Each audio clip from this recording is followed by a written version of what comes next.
So obviously, Grace Van Slooten has signed for the Indiana Fever, and I am going to be talking a little bit about Grace Van Slooten and what she's going to bring to the Indiana Fever, and why I do believe this is a big signing.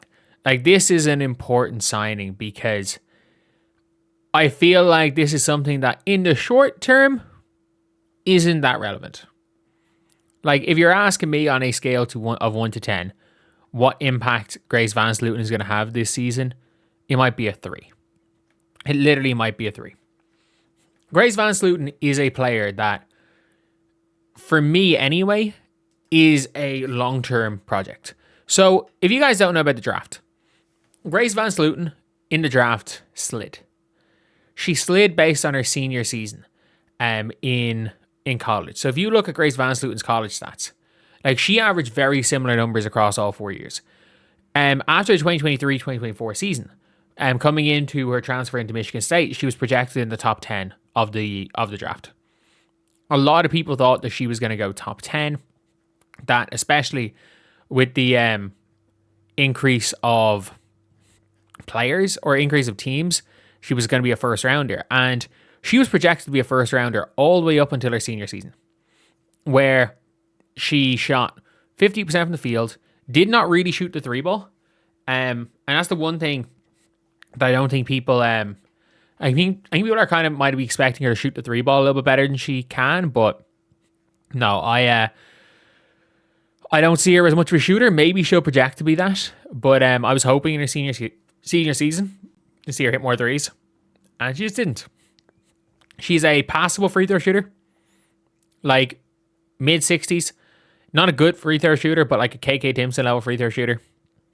It's something that you're like, it's not you don't want. You want someone to be shooting at least 75, but like for someone who's going to get to the line one time every 2 games, like a difference, it's completely negligible. That type of difference is pretty much irrelevant to how she is as a shooter in general. But I will say, when it's all said and done, this signing could be a very good long-term signing for the Indiana Fever. Why am I saying long-term and not short-term? Because of the nature of her contract. If she is good, the Indiana Fever have her for years. 4 years. Like, they do not have to worry about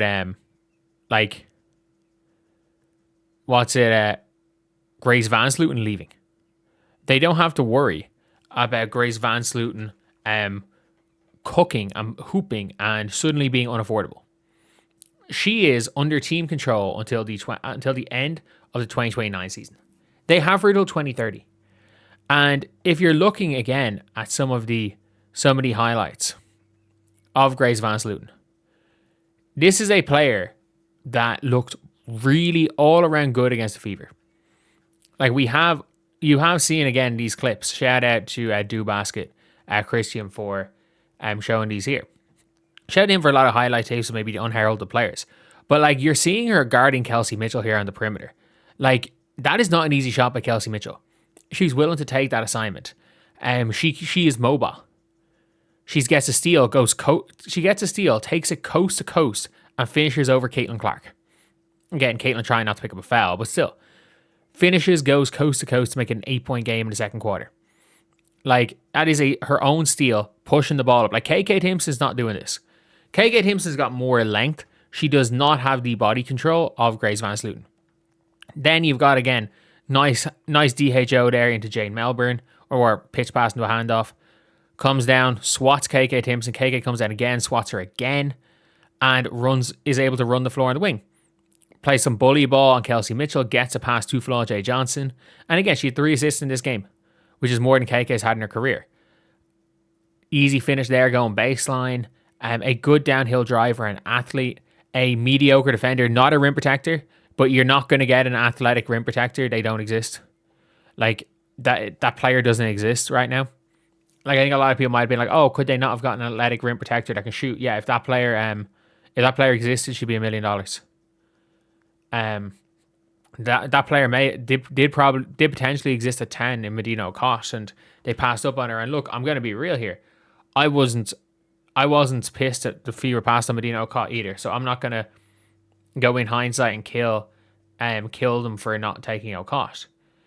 But at the same time, I'm not being paid to make these decisions.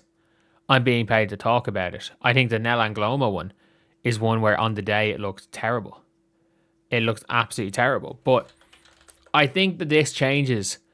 The signing of Grace VanSlooten absolutely changes the trajectory of what the expectations are for Michaela Timpson. Because I think this is a straight shootout between the two of them. Like I think that this means that you don't have to be as it's like if you cook KK Timpson, you don't have your like young big. You don't have your young athletic big. If it turns out that VanSlooten's better than KK, which she is, like she is better than KK Timpson. Like if they were both in the same, if there was a fantasy draft and the league started again,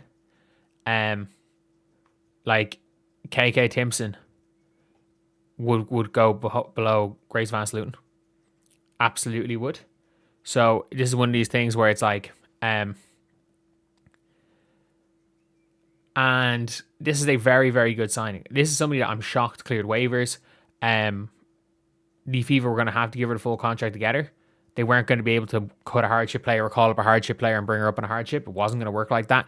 And that's the unfortunate thing when it comes to playing players, and it's the reason why.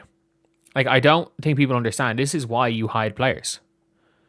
This is why when you have a dev player that you don't want to call up to the main team, you hide them. This is why the Fever in preseason were making sure they went out of their way to hide Justine Bissott. Because they're like, it's one of those things where, like, you saw it with Grace VanSlooten. If Grace VanSlooten just didn't play, if she showed nothing, she's the 3rd round pick. Nobody's going to sign her. If she showed nothing, but the Seattle Storm played her, they had to cut her for Awa, and then what ended up happening was she ended up getting signed by Indiana because she had a great showing against Indiana, and they weren't able to get rid of a hardship, or they weren't able to get rid of they couldn't actually call up a dev player, but I don't think they could cut a dev player to keep her there. Or she played so well that teams were offering her full contracts. And look, this is somebody, again, who, let's not lie, she was mocked to the Indiana Fever, like, in a couple of mocks. And this is late in the year. I just want to see Grace VanSlooten Fever, and I just want to check the news if I can find the mock draft. I'm not sure I can. So tools, sorted by date, and I'm gonna see how far back we have to go. Like there was a mock draft that had her going to the Fever at 10. No, I wish ESPN were right with Medina O'Cott going to the Fever, but again, I was not high on Medina O'Cott, so I'm not going to pretend like that's something that I'm not going to pretend that Medina O'Cott obviously going to the Aces was something that was a crazy one, but there was still a decent chunk of mock drafts that had her going to Indiana early on in the year. And she did slide. She did slide a little bit. Absolutely. Did not kind of progress. And to be honest, like, didn't look that much better from her freshman year to her senior year. But it's a bit different when you walk in as a freshman, you're projected to go number one, you're projected to go top 5. Not only that, like, let's not forget, like, Grace VanSlooten is a player that started for Team USA in AmeriCup last year. She started for Team USA in AmeriCup. And that matters. She played key minutes. She played some key minutes for Team USA. Played 25 minutes in the final and was plus 19. She was plus 19 in a 2-point game. Like, this is a player that absolutely is able to compete right now, and in the future could be an insane player.